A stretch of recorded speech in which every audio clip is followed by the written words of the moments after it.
आम लोग septic tank में जबरन घुसाए जाएंगे, वहां घुटन होगी और उस घुटन में मर जाएंगे आम लोग। लेकिन आप दुख मत मनाइए, क्योंकि देश चौथी सबसे बड़ी अर्थव्यवस्था बन चुका है। गोदी एंकर्स, सोशल मीडिया ट्रोल्स और आईटी सेल के लोग इसका जश्न मना रहे हैं। व्हाट्सएप पर प्रोपेगेंडा फैलाने के लिए आपको भी इस जश्न में शरीक कर लिया जाएगा।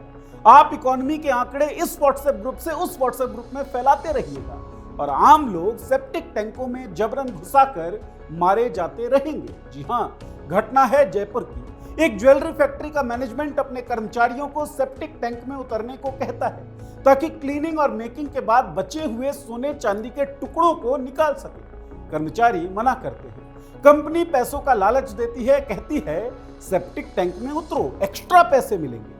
ये खबर छपी है। क्या यह संभव नहीं है कि प्राइवेट ज्वेलरी कंपनी ये भी कह दे कि घुसो नहीं तो नौकरी से निकाल दिए जाओगे? आम गरीब मजदूरों के पास क्या ही विकल्प होता होगा? क्या फायदा इकोनॉमी के इतने बड़े साइज का, जब कुछ लोग बहुत पैसों के लिए चंद पैसों का लालच देकर कुछ अन्य लोगों को जबरन सेप्टिक टैंकों में घुसा रहे हैं। अर्थव्यवस्था के बारे में लिखते हुए एक तथाकथित पत्रकार लिखता है, जब भारत की अर्थव्यवस्था के बेहतर होने की बात प्रमाण के तौर पर सामने आती है तो एक वर्ग है जो अमीर गरीब के बीच खाई बढ़ गई है ऐसा घिसा पिटा नैरेटिव चलाने लगता है। ऐसे नैरेटिव चलाने वाले तथ्यों पर बात कम करते हैं, लेकिन यह तथ्य है कि अमीर लोगों ने अपने लालच में गरीबों को जबरन सेप्टिक टैंक में घुसाया, जिसमें 4 की मौत हो गई। यह भी तथ्य है कि इस देश के सबसे अमीर लोग आम लोगों को 24 घंटों का गुलाम बना देना चाहते हैं। और यह भी तथ्य है कि 40.5% संपत्ति पर केवल 1% लोगों का कब्जा है। और यह भी तथ्य है कि संपन्नता के आधार पर देश की आधी निचली आबादी के पास केवल 3% संपत्ति है। तो क्या देश की इकोनॉमी के बढ़ने का मतलब चंद अमीरों का अमीर होते जाना और गरीब मजदूरों का सेप्टिक टैंकों में मर जाना है? क्या आम लोगों को 24 घंटों 7 दिनों की गुलामी में झोंकने वाले मॉडल की तरफ हम बढ़ रहे हैं? इन सब सवालों के जवाब न्यूज़ दैट मैटर्स के इस एपिसोड में।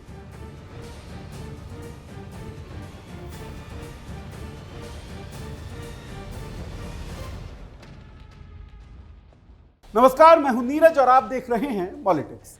एनसीईआरटी की किताबों में गांधी जी का जंतर छपा करता था। 15 अगस्त 2020 को राजस्थान के डीआईपीआर यानी कि सूचना एवं जनसंपर्क विभाग ने अपने ऑफिशियल फेसबुक अकाउंट से भी इस जंतर को पोस्ट किया था। तुम्हें एक जंतर देता हूं, जब भी तुम्हें संदेह हो या तुम्हारा अहम तुम पर हावी होने लगे, तब ये कसौटी आजमाओ। जो सबसे गरीब और कमजोर आदमी तुमने देखा है उसकी शक्ल याद करो और अपने दिल से पूछो, जो कदम उठाने का विचार तुमने किया है वो उस आदमी के लिए कितना उपयोगी होगा? क्या उससे उसे लाभ पहुंचेगा? क्या उससे वो अपने ही जीवन और भाग्य पर कुछ काबू पा सकेगा? उसी राजस्थान में 28 मई को ज्वेलरी जोन के जी ब्लॉक की एक फैक्ट्री अचल ज्वेलर्स प्राइवेट लिमिटेड का मैनेजमेंट अपने कर्मचारियों को क्लीनिंग और मैन्युफैक्चरिंग के बाद सेप्टिक टैंक में बचे सोने और चांदी के संभावित टुकड़ों को बीनने के लिए सेप्टिक टैंक में घुसाता है। संजीव पाल, हिमांशु सिंह, रोहित पाल और अर्पित यादव नाम के कर्मचारियों की मौत हो जाती है। अजय चौहान और राजपाल को क्रिटिकल कंडीशन में अस्पताल में ले जाया जाता है, जबकि 2 कर्मचारियों अमित पाल और सूरज पाल को प्राइमरी मेडिकल केयर के बाद डिस्चार्ज कर दिया जाता है। इंडियन एक्सप्रेस की खबर के मुताबिक अमित और रोहित सबसे पहले टैंक में उतरे। जल्द ही वो हाँफने लगे और मदद के लिए पुकारने लगे। पहले 2 लोगों की मदद के लिए बाकी 6 लोग एक के बाद एक टैंक में उतरे, लेकिन वे भी बेहोश हो गए। आखिरकार 4 की मौत हो गई। क्या इन मौतों के लिए कोई जिम्मेदार है? जिम्मेदार वो पूरी व्यवस्था है जो गरीबों को गरीब और अमीरों को अमीर बनाती जा रही है। आप सोच रहे होंगे कि खतरा केवल मजदूरों को है, लेकिन ऐसा नहीं है कि खतरा केवल हाशिए पर खड़े मजदूरों को हो। क्रोनी कैपिटलिज्म के आरोप झेल रहे इस दौर में आम मिडिल क्लास भी सेफ नहीं है। 19 मार्च 2024 को 26 साल की एक सीए पुणे में E&Y फर्म को ज्वाइन करती है। महज 4 महीनों के बाद 20 जुलाई 2024 को उसकी मौत हो जाती है। ऐना की मां का कहना है कि ऐना की मौत अत्यधिक वर्कलोड की वजह से हुई। हिंदुस्तान टाइम्स में छपी एक रिपोर्ट के अनुसार ऐना की मां का कहना है कि वो छुट्टी वाले दिनों में भी देर रात तक काम करती थी। ऐना के कई टीम मेंबर्स ने वर्क प्रेशर के कारण काम छोड़ दिया था। ऐना के मैनेजर ने ऐना से कहा, तुम्हें काम करते रहना है और हमारी टीम के बारे में लोगों की राय को बदलना है। ऐना की मां के हवाले से हिंदुस्तान टाइम्स ने लिखा है, मेरी बेटी नहीं समझ सकी, उसे जान देकर कीमत चुकानी पड़ेगी। एक और खबर सुनिए।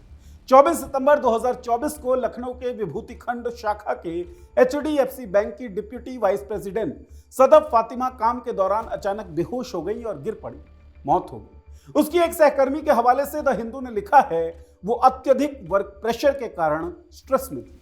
विश्व स्वास्थ्य संगठन WHO और अंतरराष्ट्रीय श्रम संगठन ILO ने चेतावनी दी है कि ओवरवर्किंग एक सीरियस हेल्थ रिस्क है।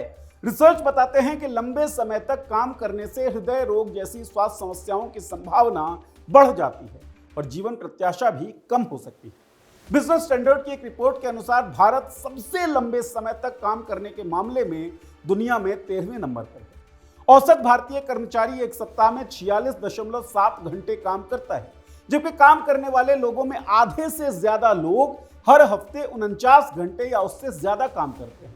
बर्नआउट रेशियो आसमान छू रहा है। एक सर्वे में पाया गया कि 62% भारतीय कर्मचारी बर्नआउट का अनुभव करते हैं, जो ग्लोबल एवरेज 20% से 3 गुना ज्यादा है।